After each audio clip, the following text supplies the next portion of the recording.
Okay, so recall that f of x is read f of x and literally means the function's value at x.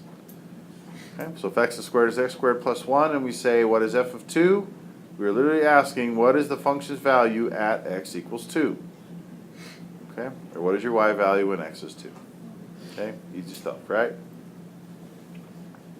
So given f of x is x squared minus 3, find f of negative 2. Okay. So let's go ahead and do that.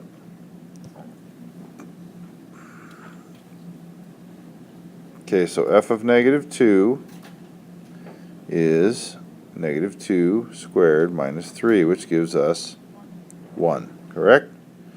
Okay, so what point would this correspond to on the graph of f of x? If I were to graph x squared minus 3, where would that point be?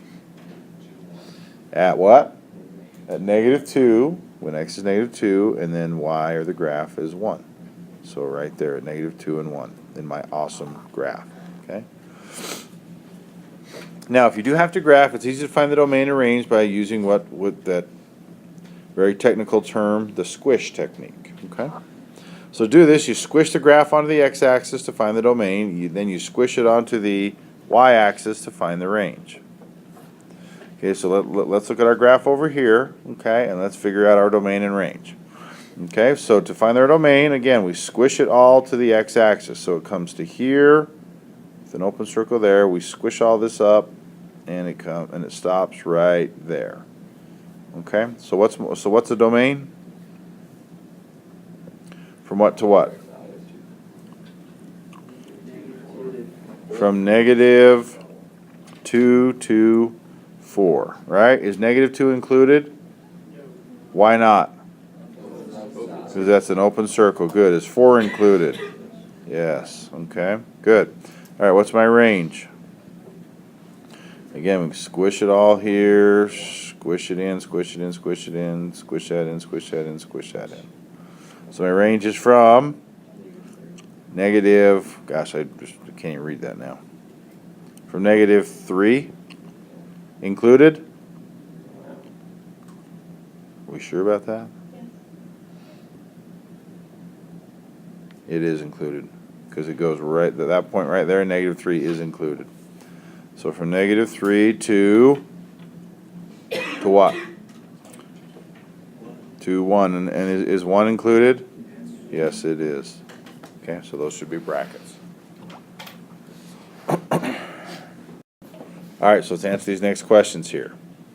Okay, so what is f of 0? When x is 0, what's my function? Negative 4, right? Right there. Okay, what about f of 3? What's my function when x is 3? It is 5. Good. That one right there. What about f of negative 2? It is 0. Good. Right there. Okay, what is the domain of f?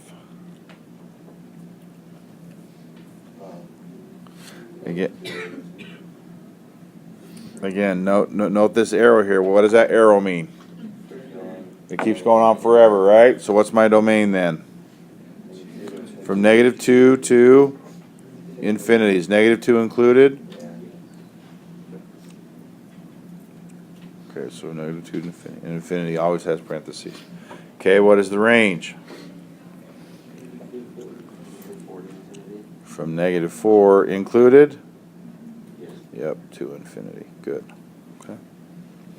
Okay, list our intercepts. Okay, so our x-intercepts are? Yeah, negative 2, 0, and 2 and 0. This is usually how MathXL has you do it. And the y-intercept is? 0, negative 4. Good. Okay, so how many times does the line y equals negative 2 intersect the graph?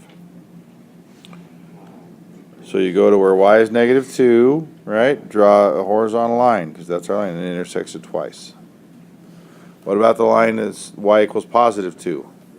That's once. Good. For what value of x does f of x equal negative 3?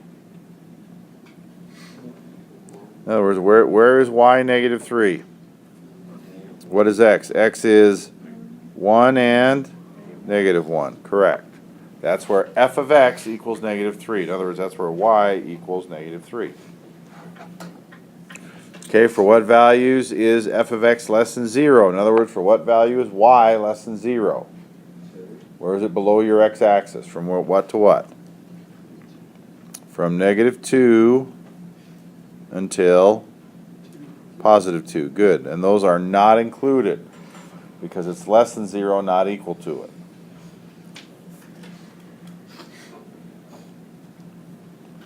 So how do we describe what it means about the graph when f of x is less than 0? What does that mean?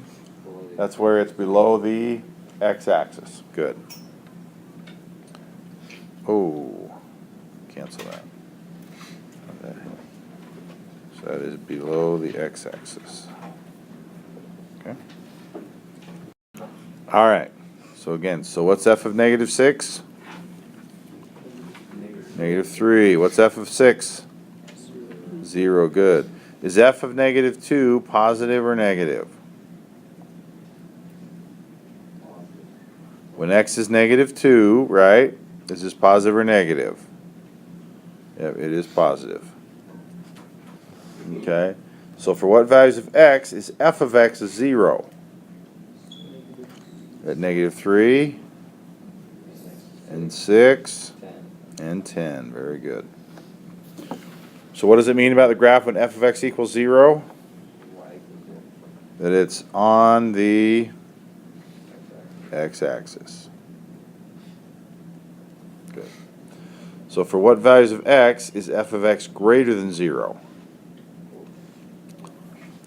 From where? From negative 3 to 6 and 10 to 11. Running out of room. There we go. So what does that mean? When f of x is greater than 0, that means that the graph is above the x-axis. Good.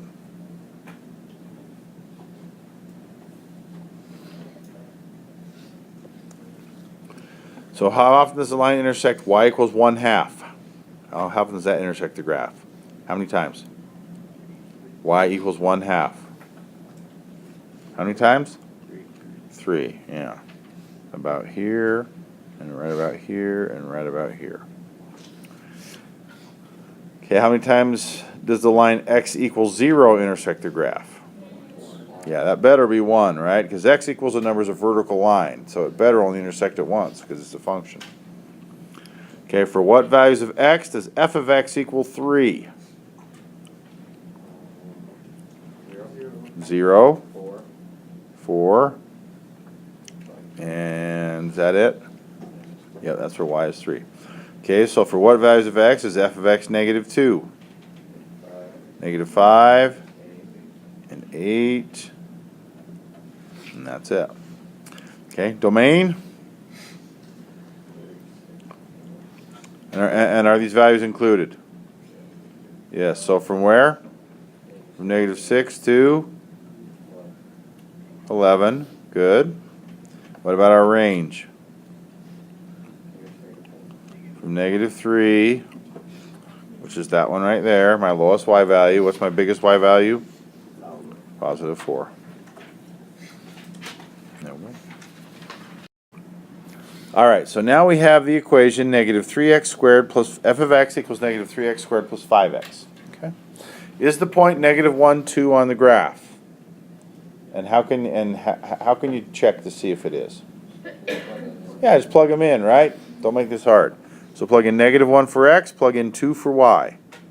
So, or f of x, I should say. So we get 2 equals negative 3 times negative 1 squared plus 5 times negative 1.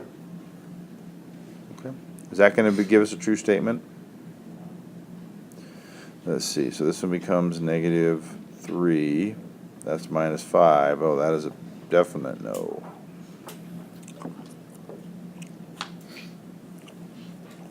So if x equals negative 2, what is f of x? What is that? Let's see. Negative 2 squared is 4 times negative 3 is negative 12. 5 times negative 2 is negative 10, so it's actually negative 22. So what's my corresponding point on my graph? If I were to negative 2 and negative 22, right? Okay, if f of x is negative 2, what is x? Now, how are we going to solve that one? Okay, so if f of x is negative 2, then we plug in negative 2 for f of x, right? And we solve it. So we get negative 2 equals negative 3x squared plus 5x. So now we're going to put everything on the same. Let's put it all on the left side there. So we get 3x squared minus 5x minus 2 equals 0. How are we going to solve that? Yeah, we're going to factor it, right? This one we can factor. So we get 3x and x. Signs are opposite. We've got to get minus 5 out of my outers and inners. We're going to go with 2 here and a 1 here with a minus and a plus. Is that right? Does that work? Yeah. 3x times negative 2 is minus 6x plus 1x is minus 5x. That works. So we get x is negative 1/3 and positive 2. So what are those points on the graph? Negative 1/3 and negative 2, and then 2 and negative 2. Okay, those are the actual points. Okay. Domain. Now I'm kind of, hang on, let me get the equation back. Okay, so what's the domain?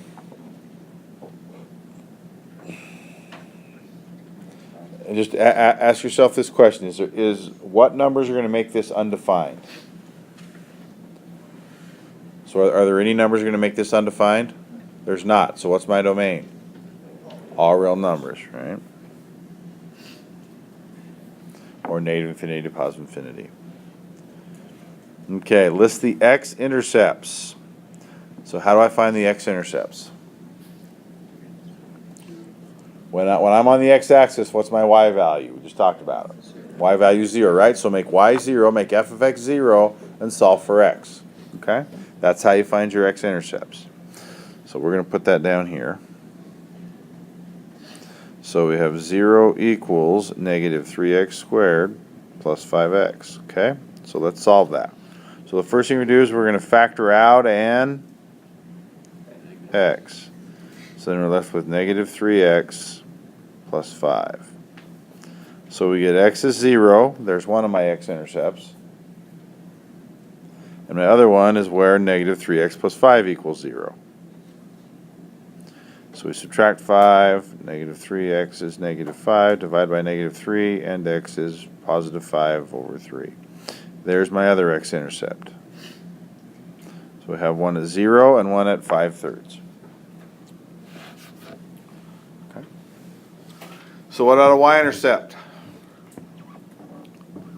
If I'm on the y-axis, what's my x value? 0, so make x 0. So what's my y-intercept? 0. Yeah. And remember, if one of your x-intercepts is 0, your y-intercept has to be 0. Because then it crosses at the origin.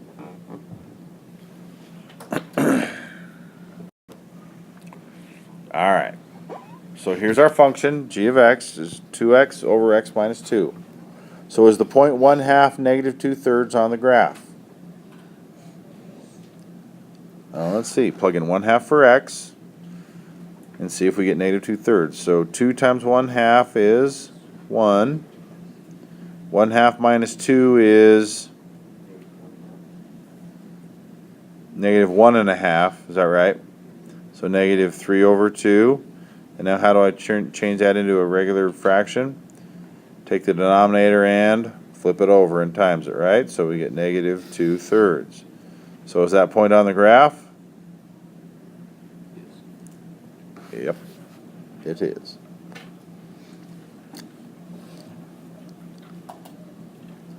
All right, if x is 4, what is g of x?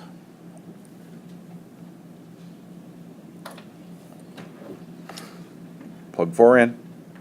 2 times 4? 4 minus 2? 8 over 2? There we go. If g of x is 1, what is x? So plug in 1 there. So that gives us, I don't have room. 1 equals 2x over x minus 2. So to solve this, we times both sides by x minus 2.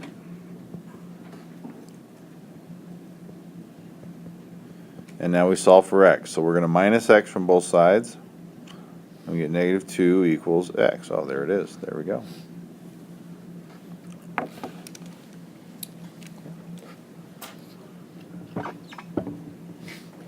I'm hoping you're all quiet because this is so easy that you're just battling to stay awake because you get this, right? Okay, what's the domain of G? Again, what can't x be? X can't be 2. Good. And for me, that's how you can write it. But, you know, again, read your directions on MathXL to see what form they want that answer in. Okay? All right, so the x-intercepts. How do we find the x-intercepts? We make y0, right? So if 0 is 2x over x minus 2 times both sides by x minus 2, we love zeros in math. And then divide by 2. So where's my x-intercept? 0. Where's my y-intercept going to be then? 0. Good. Not even doing any math, because if x is at 0, y has to be.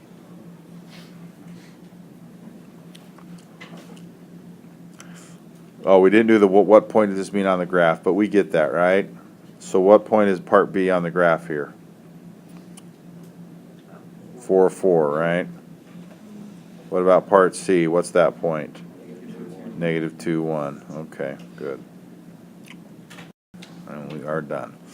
All right, so we want to determine if the graph is a function. If it is a function, states domain and range, the intercepts, and any symmetry. Okay, so the first one on the left, is that a function? No, it is not. Okay, it doesn't pass our vertical line test. If that were an actual vertical line, but you get it. Okay, but now just for kicks and giggles, what's the domain and range of that one? From negative infinity. Okay, so let's go domain first. Negative infinity to negative 1 included. Is negative 1 included? Yes, it is. And then from 1 included. Yes, to infinity. Good. What's the range? Yeah, all real numbers. Good. Good. Okay, intercepts. 1, negative 1. Any symmetry? X-axis symmetry? Yeah. Y-axis symmetry? Yep. Origin symmetry? Yep, that one has all 3. Okay. All right, let's look at the second one now. Is that a function? Yes. That is a function. Domain? All real numbers. Range? Actually, go lower than 1. Oops, I did that wrong. Yeah, 0. Just erase it. Yeah, from 0 to infinity. That's your range. That's a parenthesis. That is a parenthesis. Okay, intercepts. X-intercepts. None. Y-intercept. 1. Okay, symmetry. Nope, no symmetry. Okay, last one. Is that a function? Yes. Domain. Negative pi to pi. Included? Both of them included. Good. Range. Negative 1 to 1. I would say included in that. Okay. Intercepts. X-intercepts. Negative pi. 0. And pi. So what does my y-intercept have to be? 0, because my x-intercept's at 0. And symmetry. X-axis? Nope. Y-axis? Nope. Origin? Yep. Origin symmetry. Oh, we're done.